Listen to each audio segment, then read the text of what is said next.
Olá, seja bem-vindo, bem-vinda a mais um episódio do Descomplicando a Endócrino. Esse é um programa dedicado a médicos que pretendem se submeter à prova do TIM, a prova de título de especialista em endocrinologia. E olha, toda semana nós temos conteúdo novo por aqui, abordando tudo que você precisa saber para ser aprovado no TIM. Então, se você ainda não está inscrito, inscreva-se no nosso canal. Nesse programa, o Descomplicando a Endócrino, nós discutimos os caminhos para que você, médico ou médica, se torne um endocrinologista com E maiúsculo. Eu sou a doutora Mona Lisa Azevedo, endocrinologista, e o tema de hoje é um novo tratamento para a osteoporose. Participe com a gente, mande os seus comentários, suas dúvidas, sugestões. A sua participação ela é muito importante e muito bem-vinda para que a gente possa trazer conteúdos cada vez mais relevantes para você. Bom, então vamos lá. Hoje a gente vai falar de um novo tratamento para osteoporose. E aí, por que nesse programa em que a gente discute os caminhos, para aprovação no TIM com excelência, por que esse assunto é importante e relevante? Olha, a prova do TIM, ela tem, na sua primeira etapa, que é uma etapa que constitui uma prova de 100 questões, 10 dessas questões abordam o osteometabolismo, É claro que a osteoporose vai ser um assunto obrigatório, dentro dessas 10 questões, entre outros assuntos também importantes dentro do metabolismo ósseo. Mas, e na segunda etapa, além disso, na segunda etapa, que é uma prova de casos clínicos, com respostas discursivas, e que tem 10 questões, nessa prova sempre tem pelo menos uma questão que aborda o metabolismo do cálcio. E em algumas provas até aparecem 2 questões sobre esse tema. Então, assim, tanto na primeira etapa quanto na segunda etapa vai ter questão de osteometabolismo, e a chance de aparecer osteoporose é 100% na primeira etapa, sempre tem questões, e é muito alta de aparecer também na prova de casos clínicos. E aí, a prova do TIM é uma prova que gosta muito de novidades, gosta muito de abordar os novos temas, com o objetivo de saber se o candidato a endocrinologista está atualizado, se ele está por dentro, das coisas, das novidades que estão surgindo na especialidade. Então, um novo tratamento para osteoporose é tema quente para a prova do TIM, altamente provável que apareça. Além de ser muito importante, que você realmente esteja por dentro se você quiser ser um endocrinologista competente. Então, realmente é um tema que vale a pena a gente discutir aqui. Então, vamos lá. Que droga é essa, Essa droga é o romosozumab, que na verdade essa droga ela é um anticorpo monoclonal anti-esclerostina. Então, peraí, eu preciso te explicar, Vamos dar um passinho atrás para que você, para te recordar alguns aspectos da fisiologia óssea, para que você possa entender, o mecanismo de ação dessa droga nova, enfim, como que ela funciona. Então vamos lá, primeiro vamos recordar como que é o ciclo de remodelação óssea. Então aqui tem uma figurinha só para a gente lembrar dos personagens principais da remodelação. Só lembrando que o osso é um órgão metabolicamente ativo, então os processos de formação e reabsorção óssea eles são constantes. E aí você pode pensar, poxa, mas por quê? Para quê que o osso fica sendo reabsorvido e formado o tempo inteiro? Bom, isso acontece por duas razões. Primeiro, porque o osso é o grande reservatório de cálcio do organismo, né? E também um reservatório de fosfato, né? De fósforo.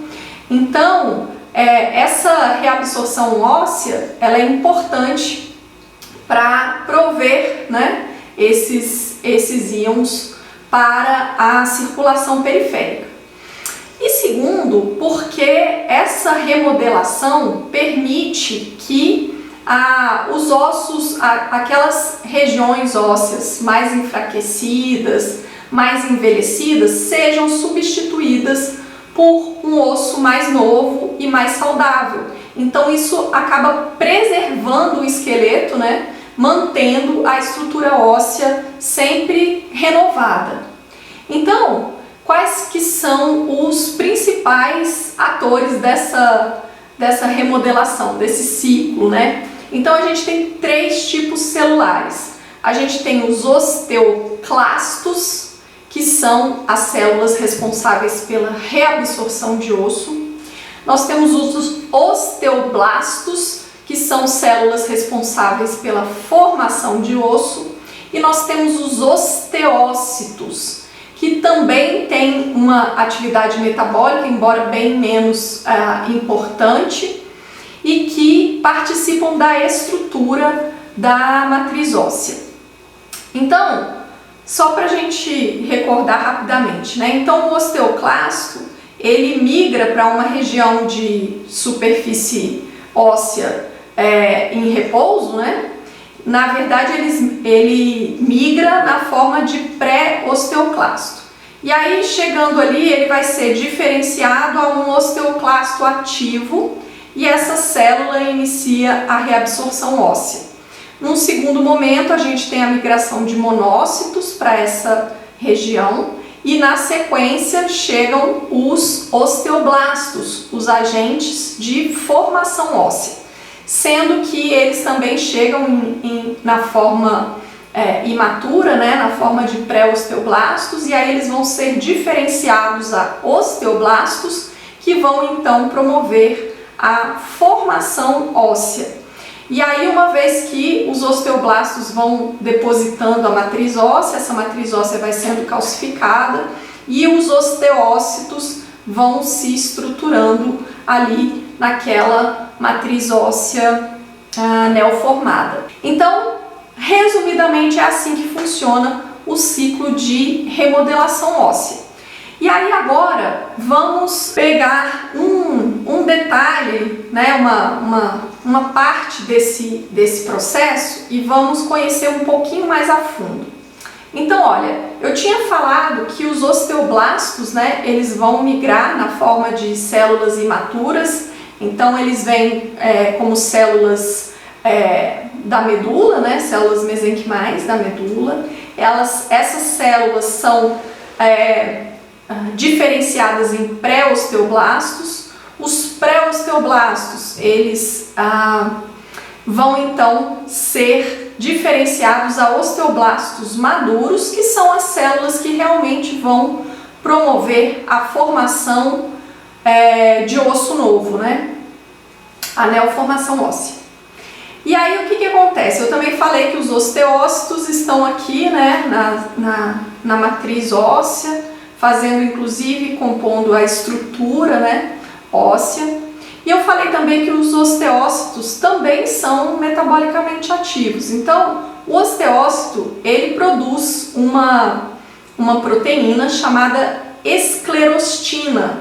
E essa esclerostina, ela vai inibir a diferenciação dos osteoblastos em células maduras. Portanto, essa substância, a esclerostina, em última análise, ela é uma inibidora da formação óssea, né? Porque uma vez produzida pelo osteócito, ela vai agir sobre essas células pré-osteoblásticas, né? E as células, desde as células mais imaturas, né?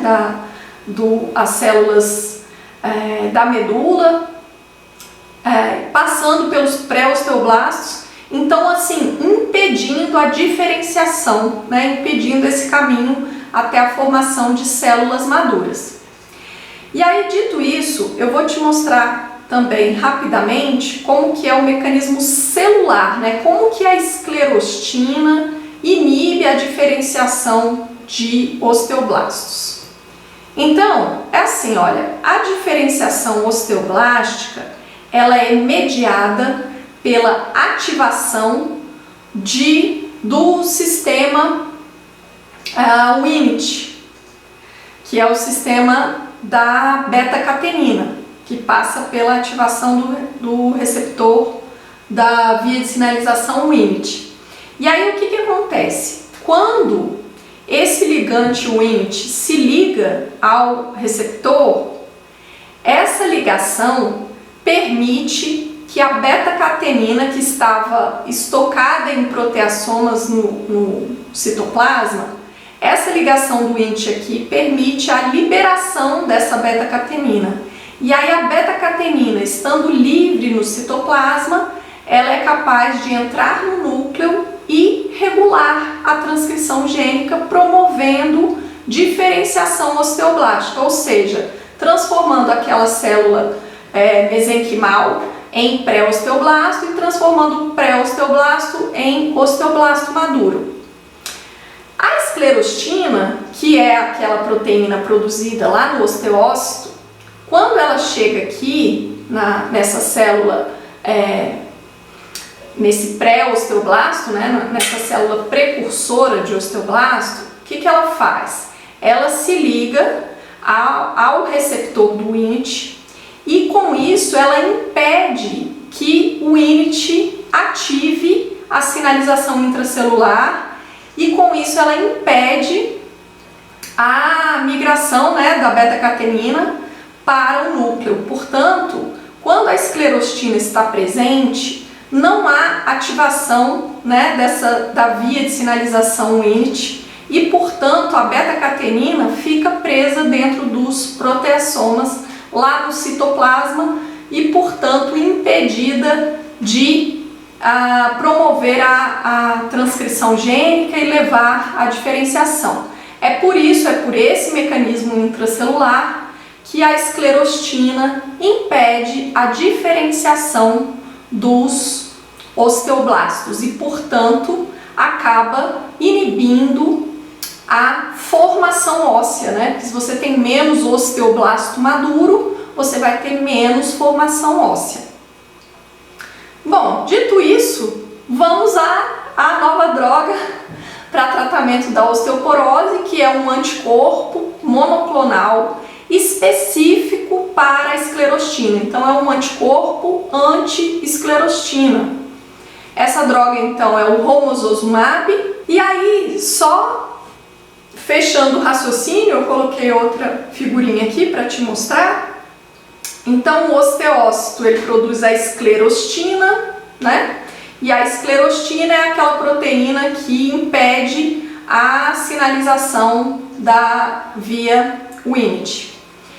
Esse anticorpo, essa droga, romosozumab, é um anticorpo contra a esclerostina. Então, é um anticorpo que vai se ligar à esclerostina e, portanto, bloquear a sua atividade. Então, se a gente tem a esclerostina impedida de agir, né, com isso, o Wnt vai ficar livre para se ligar no receptor, ativar a sinalização intracelular e liberar a beta-catenina, e essa beta-catenina, estando livre no citoplasma, ela vai migrar para o núcleo, regular a transcrição gênica, levar à diferenciação do osteoblasto e, portanto, estimular a formação óssea. Então, esse é o principal mecanismo, né, de ação do romosozumab. E daí essa droga que foi desenvolvida, né, nos últimos anos, agora mais recentes, foi submetida então a estudos, né, e foram realizados 2 grandes estudos, fase 3, que motivaram a liberação, né, a aprovação pelo FDA para o uso dessa droga e também pelo EMEA, que é a Sociedade Europeia, né, que é a Associação Europeia de Regulação de Medicamentos. E então esses estudos, então teve um estudo chamado FRAME, que foi um estudo que comparou, né, a eficácia do romosozumab em comparação com o placebo na redução de fraturas e observou uma redução de 73% em fraturas vertebrais com a droga, mas não mostrou efeito em redução de fratura nem de quadril, nem de fratura não vertebral. E esse efeito de redução de fratura vertebral, ele foi mantido mesmo após um segundo ano de tratamento com o denosumab, que é aquele anticorpo contra o Ranquiel, né? Que é uma outra droga para tratamento também da osteoporose.